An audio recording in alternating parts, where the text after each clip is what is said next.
To me, motion is about our momentum in life. Let's all think about this.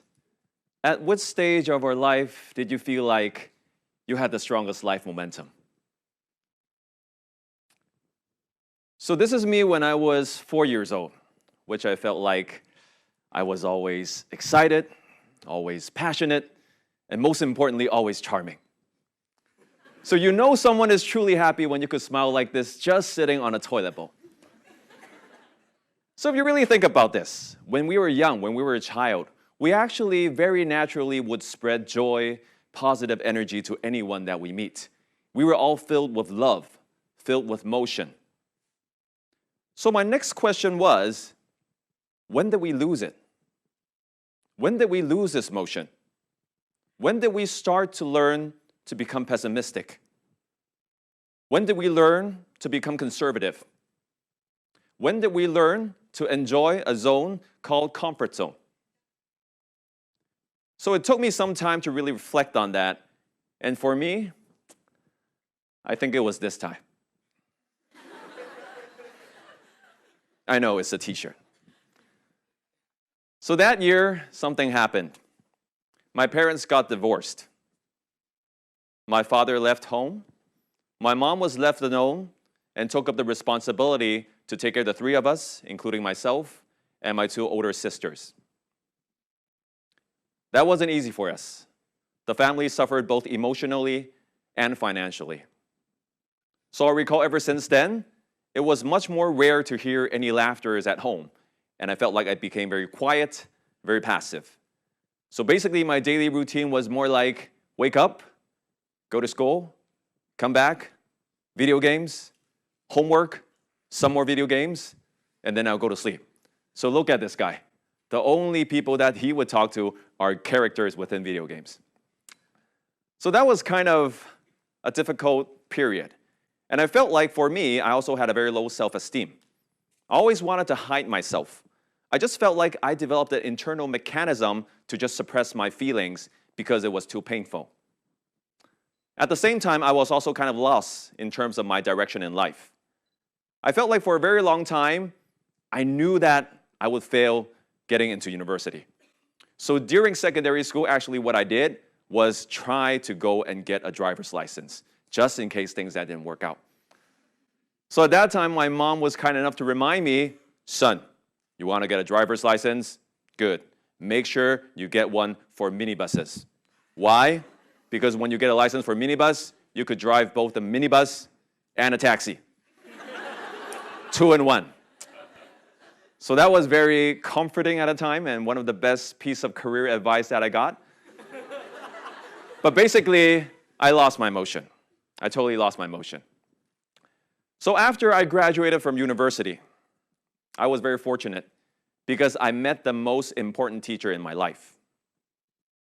My teacher told me to regain my life motion and momentum, there are 4 key elements. And literally that has changed my life forever. So what I want to share with you today is exactly these 4 things. The first element, curiosity. My teacher told me when we are curiously exploring different things, that actually generates momentum, that generates motion. So at that point of time, I started to read a lot of books, join a lot of different courses out there on topics that I'm interested in, including human psychology, psychoanalysis, hypnosis, subconscious mind, neuro-linguistic programming, a lot. And I realized the more that I know, the more that I know that I don't know. And actually through that process of really exploring new ideas and self-discovery, that generated motion. I felt different about myself, and I became curious. I became active again. The next element is courage. So my teacher reminded me, whenever we are facing tough decisions in life, always make sure we ask ourselves this question. What would we do if we had no fear? While I was pursuing my MBA degree, I came to a crossroad. I had an opportunity to do an exchange program in the US. So that was quite a struggle for me because I was doing a part-time MBA degree, So that means if I were to go to exchange, I had to quit my job. At that point in time, I really wanted to go to exchange because number one, it's California. California, man. Number two, I already missed the opportunity in undergrad and I knew this would be my final shot. But at the same time, I really loved the job that I was working at that time. So I felt like if I really quit now, that will be quite risky. And what if I don't get something better when I come back? So at that point of time, took a deep breath, calmed myself down, and asked myself, what would I do if I had no fear? Boom. That became a no-brainer. I quit my job the other day. I went to exchange. That became one of the best decisions I made in my life. So then what I realized is courage actually generates momentum. Because I took the effort to step out from my comfort zone, I was much more comfortable trying other new things. Which one new thing that I tried during my exchange is actually learning how to swim. Which might sound like a small thing to you, but that was huge for me because as a young kid, I almost drowned. So I was always afraid of pools, ocean, and water in general. So I still recall for the second day at school, I committed myself getting my first ever pair of swimming trunks. Yellow, palm tree, yeah, you know, California. Right? Okay, then I walked into the pool. So as I was approaching the pool, I could already feel that my heart was pounding fast. So then I stood there. I looked at the lifeguard station. I saw an extremely good-looking men and women standing there, which exactly looks like the people that you see in the Baywatch movie. And I knew that the American dream was true. Then I thought, okay, nothing could go wrong. Jump in. I start paddling a bit by bit, stand up, paddling. And by the end of my exchange program, I was actually able to do 40 laps on a daily basis. So that was huge for me. The other thing that I learned, interestingly, is riding roller coasters. So before that, okay, I'm good with, in general, slower rides, kind of like at the ocean park level. So now going to exchange, I knew that I had to challenge myself. So where I went was a place called Six Flags Magic Mountain, which is known for having some of the most craziest roller coasters in the world. So when you go there, they have different thriller levels. So I started with a 1 star, okay, feels okay. 3 stars, yes, warming up, still good. 5 stars, I felt the adrenaline rush, but I was getting more and more excited. And you know, in Hong Kong, like at least for me, in the past, this is how we ride roller coasters. And what I learned there is really, just like everyone else, I just put on my hands and go, woohoo! And just go with the ride. And guess what? That actually helped me realize, isn't this the way that we should be facing the ups and downs in life? That was a pretty interesting inspiration that I never thought I would take out of a roller coaster ride. But still, that was a very exciting day for me. I pretty much wanted to finish every single ride. But it was till, I think, after the 8th or the 10th ride, I came down. I was with my roommate. My roommate looked at me. He had a pale face. And then this happened.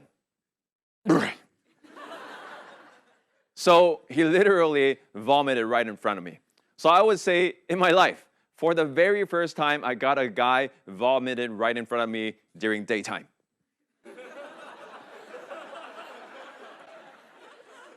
So still, that was a very memorable day for myself. Well, obviously for my roommate as well. But what I learned is courage is all about personal breakthroughs. It might be small things, but it all starts from these small things. And once we have these breakthroughs, one builds on the second, second builds on the third, and that's how we generate motion and momentum. The third element is passion. So my teacher told me passion is the guide to our purpose. We might not know where our passion is leading us towards to, but believe in it. In the long run, you will realize all the dots would connect and everything happens for a reason. And that is exactly what I experienced. In my career, I was in a corporate before. I worked in more than 10 jobs across 7 industries. At that time, my mentors told me, son, you have no clue what you want to do. At that time, honestly, I would agree.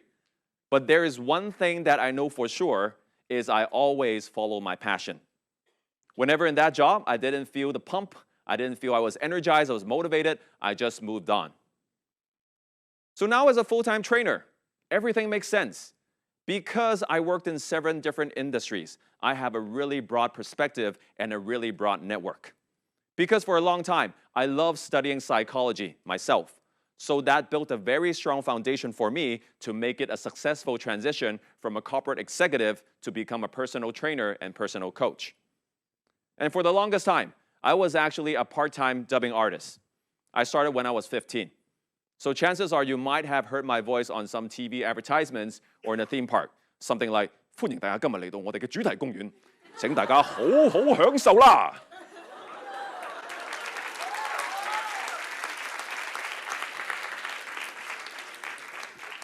And who knows? It's because of that unique voice training, how I'm able to articulate myself. Now I am a trainer in communications. I teach people how to use their voice.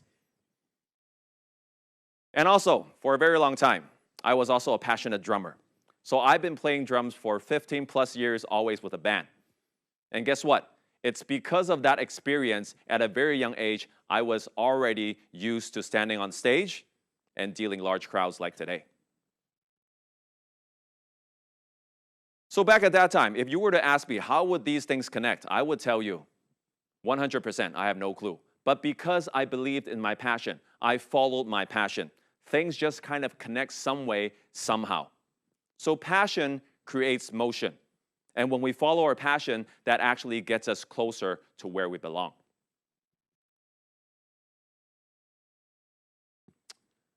The fourth and the last element, gratefulness. So my teacher told me gratefulness has to start with our family. That wasn't easy for me because as a young child, I always felt like my parents didn't really understand me. They didn't give me the love and care that I was hoping for and expecting. Particularly, one person was hard for me to show gratefulness to was my father because he left home at a very early age, and that did leave behind a lot of trauma for the whole family. I still remember for a long time, I told myself, if one day my father would pass away, I wouldn't want to go to his funeral. He seems more like a biological father to me. He never really took up the responsibility to take care of the family. Then there was one turning point that I was taking a psychology class, and I was asked to visualize my parents standing in front of me. I don't know why. Some reason, my father was the first person popping up. And because I haven't seen him for 20 plus years, that was a really fuzzy image. Then I was asked to walk towards my father. I already felt that there was a sense of rejection in my heart. So I still did so. I stood in front of my father. I was visualizing this in my mind. And I was asked to look into his heart and see the scars there. That was a surprising moment for me because I never thought that there would be scars on his heart. I was aware that I have a lot of scars on my heart because of what he has done to the family, but I would say that might be the only single time in my life that I tried to think and feel from his perspective. What I saw was a heart that was pale, dull, weak, full of scars, deep scars. I couldn't explain this rationally, but that time, my tears just fell off from my eyes, and for the very first time, I felt this man. I felt this man. I always focus on one thing is we lost our father. But now from this man's perspective, he lost his whole family. It wasn't easy for him as well. So after the experience, I told myself I have to meet him again. The other day, I called my cousin. I tried to get his phone number. I called him up. He already moved to mainland China. And I said, I want to meet you. He said yes right away. So the other week, I find myself in mainland China. That was a very magical moment because for 20 plus years, I never met him. I think I could barely recognize him, to be honest.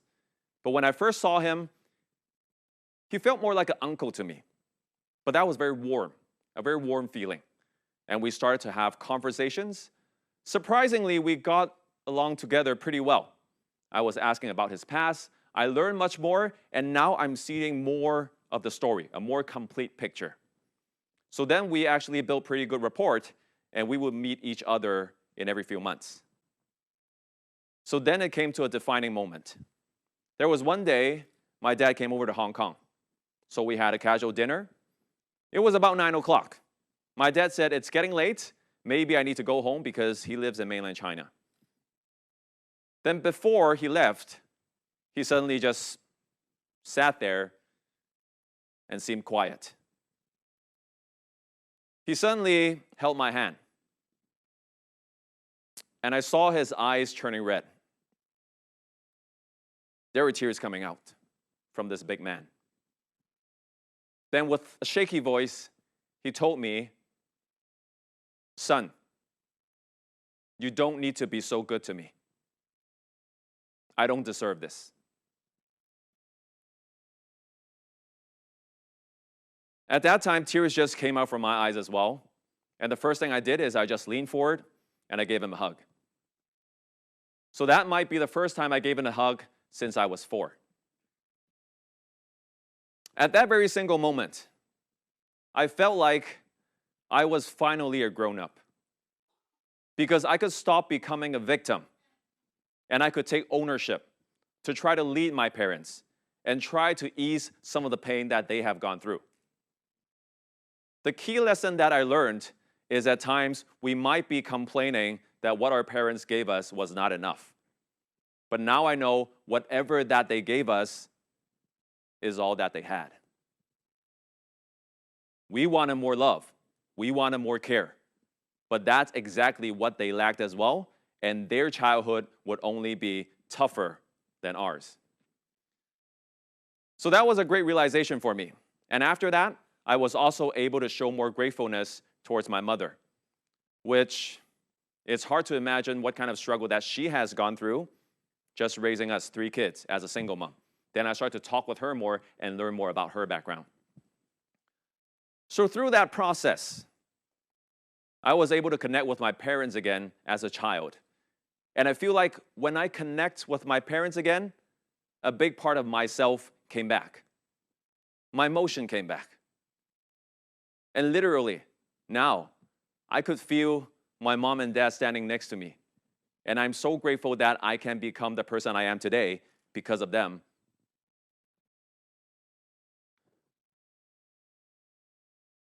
So, curiosity, courage, passion, gratefulness.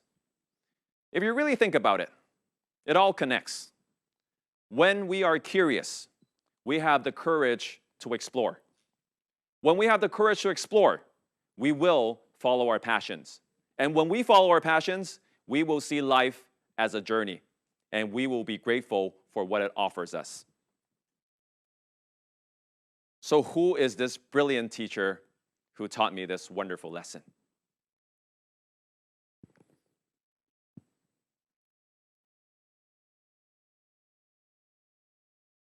Yes, I got all these inspirations through listening to my heart, which means listening to the child inside of us, who always knows who we are and who always knows where we belong to.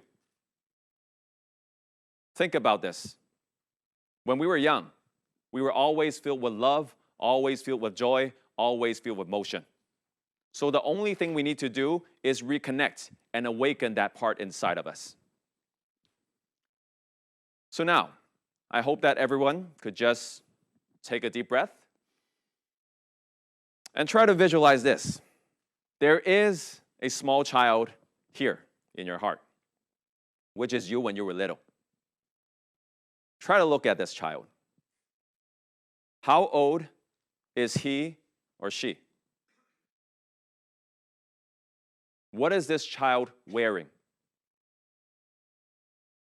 What is the facial expression on this child?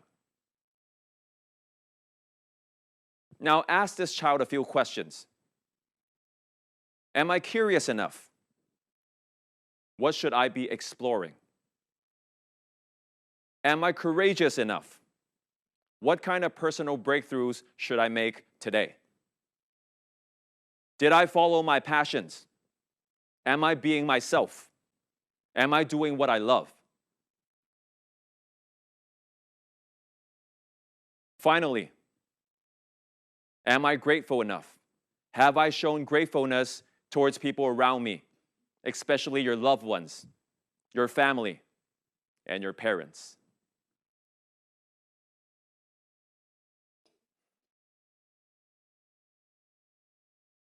I hope you got an answer right there. So for us to pick up our motion in life, there is nowhere else that we need to look for because everything is inside. Because in every single one of us, there is a little giant. Thank you very much.